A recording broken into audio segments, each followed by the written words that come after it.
একদিন গাছের মাঝে ডাইনি বসে রয়েছে, আর পাশে রয়েছে স্কন্দকাটা আর গেগোভূত। হঠাৎ করে ডাইনি বলে উঠল যে, কতদিন ধরে মানুষের বাচ্চা খাই না। এই গেগোভূত, তুই আমাদের জন্য একটা মানুষের বাচ্চা নিয়ে আয় তো। রে শাকচুন্নি মা, আপনি তো জানেনই এখনকার সময় কি, আমাদেরকে এখন মানুষ ভয়ই পায় না, ওই জন্তু জানোয়ারকে মানুষ ভয় পায়, বুঝেছেন? তারপর গেগো তার শিকারের উদ্দেশ্যে রওনা দেয়, আর এইদিকে স্কন্দকাটা সে দাঁড়িয়ে দাঁড়িয়ে দেখতে শুরু করে। তারপর গেগো দেখতে পেল যে একটি বনের মাঝে একটি লোক বসে বিশ্রাম করছে। সেখানে গেগো নেমে পড়ল। তোকে ধরে নিয়ে যাব, খাবো খুব মজা করে, ডাইনি মা বলে দিয়েছে তোকে নিয়ে যেতে। এই বাপু, তুমি কে?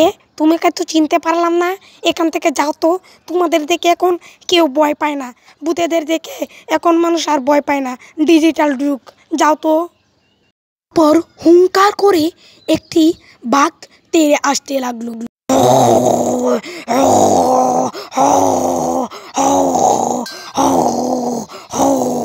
তারপর গেগো দেখতে পারলো যে সেই বাঘটি দেখে এই লোকটি দৌড়া শুরু করলো, আর দৌড়তে দৌড়তে জঙ্গল থেকে পালিয়ে গেল। এই কিরে, আমাকে দেখে তো ও পালিয়ে গেল না, তোকে দেখে কিভাবে পালিয়ে গেল? আমাকে দেখে পালিয়ে যায় না, তোকে দেখে পালিয়ে যায়। তুই কিরে, আমাকে একটু বলবি নাকি? আমাকে দেখে পালাবে না, তোকে দেখে পালাবে। আমি এই জঙ্গলের রাজা, বুঝলি, তাই আমাকে দেখে পালিয়ে যায়, বুঝলি। ভূতেদের এখন কেল আছে রে, তোদের ভূতরা এখন কিছুই করতে পারবি না মানুষের, আমরা করতে পারবো। আমরা হিংস্র, আমরা জানোয়ার। বলে বাঘ সেখান থেকে লাফিয়ে লাফিয়ে চলে যেতে শুরু করলো। আর গেগো মনে মনে ভাবলো, আমাদের এখন আর এভাবে ভয় দেখালে হবে না, ডাইনিমাকে কিছু বলতে হবে। গেগো সেখান থেকে চলে গেল, কারণ তাকে ডাইনিমার কাছে যেতে হবে। শিকার না ধরার কারণে তার মাথা আজকে খুব গরম, কারণ সে শিকার ধরতে পারেনি। তারপর গেগো সেখানে আসলো ডাইনি মার কাছে। গেগোকে ডাইনি মা দেখে অবাক হয়ে তাকিয়ে রয়েছে। তারপর গেগো ডাইনিকে সব কিছু এসে খুলে বলে।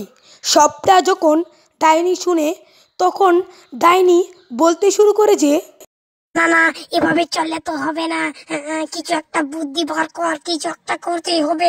এই তো পেয়েছি, গ্রামে আমরা হামলা দিব, তারপর গ্রামের সব চুরি করে নিব, আর এই জঙ্গলের সব গাছে লাগিয়ে দিব। তারপর কি হবে? তারপর সব এচির ভিতরে ওই বাঘ জন্তুগুলোকে আমরা ঢুকিয়ে দেব, তারপর আমরা বাঘের রূপ ধরবো। পর ডাইনি সেই জঙ্গল থেকে বের হয়ে যায়। তার যেই কথা সেই কাজ, তার জন্য সেই জঙ্গল থেকে বের হয়ে যায় তার সঙ্গপাঙ্গকে নিয়ে। পর দেখা গেল যে সে গ্রামে আক্রমণ শুরু করে, হট্টগোল শুরু করে সে গ্রামে তার সঙ্গপাঙ্গকে নিয়ে এসি চুরি করতে বলে। একই চুরি করবো, কেউ বুঝতে পারবে না। গ্রামের সব মানুষকে তারপর খাবো। তারপর ডাইনি তার গ্রামের সব ইচি চুরি করে তাদের জঙ্গলে লাগিয়ে দেয়, আর ডাইনিরা বাঘকে বন্দি করে নেয়। তারপর বনের যতগুলো বাঘ ছিল সব বাঘকে ধরে ডাইনি বন্দি করে দিল সেই এসির মধ্যে। আর ডাইনি ভাবতে শুরু করলো।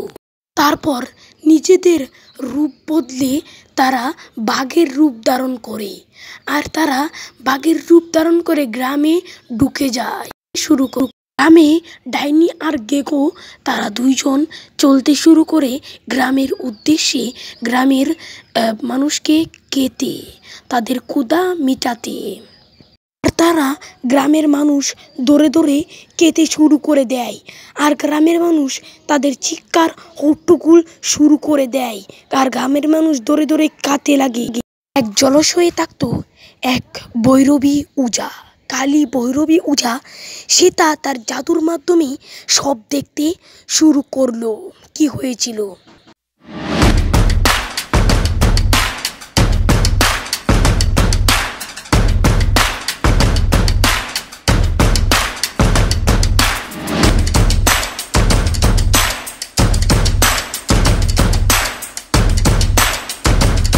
এটা দেখে ভৈরবী তো অবাক হয়ে গেল, জানলো যে গ্রামে নতুন বিপদ এসেছে।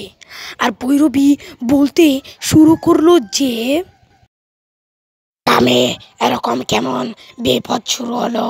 এখন কি গ্রামের মানুষের টাকার বাঁচাও উপায় নেই? তাড়াতাড়ি আমার যেতে হবে, না হলে ওই শাকচুন্নি ডাইনি আমাদের গ্রামকে তছনছ করে দিবে। না না না, আমি থাকতে সেটা জীবনও হবে না। আমি হলাম ভৈরবী উজা, হে হে হা। তোকে ডাইনি এমন শিক্ষা দিব, এমন শিক্ষা দিব, তোর বাপ জন্মেও আর এই গ্রামে আসবে না। তুই ব্রাগ রূপ ধরেছিস, বুঝলি? এখন এই দেখ তোর কি হয়। ওর কালী উজা ভৈরবী একটা দৌড় দিল। তাকে মনে হয় আজকে ভৈরবী খেয়ে ফেলবে, এমন জোরে দৌড় দিল ভৈরবী। এই শাকচুন্নি, আমার গ্রামকে বিলে তুই ধ্বংস করবি, তোকে দেখ এখন আমি কি করি। হে হে হে হা, হে হে হে হা। তার সারা শরীরে আগুন জ্বলতে শুরু করলো, আর ভৈরবী বাবা কি যেন মন্ত্রে পড়তে শুরু করলো। আগে দেখুন। কালী ভৈরবী আগেনি। এরকম গল্প দেখতে চ্যানেলটিকে সাবস্ক্রাইব করবিনি।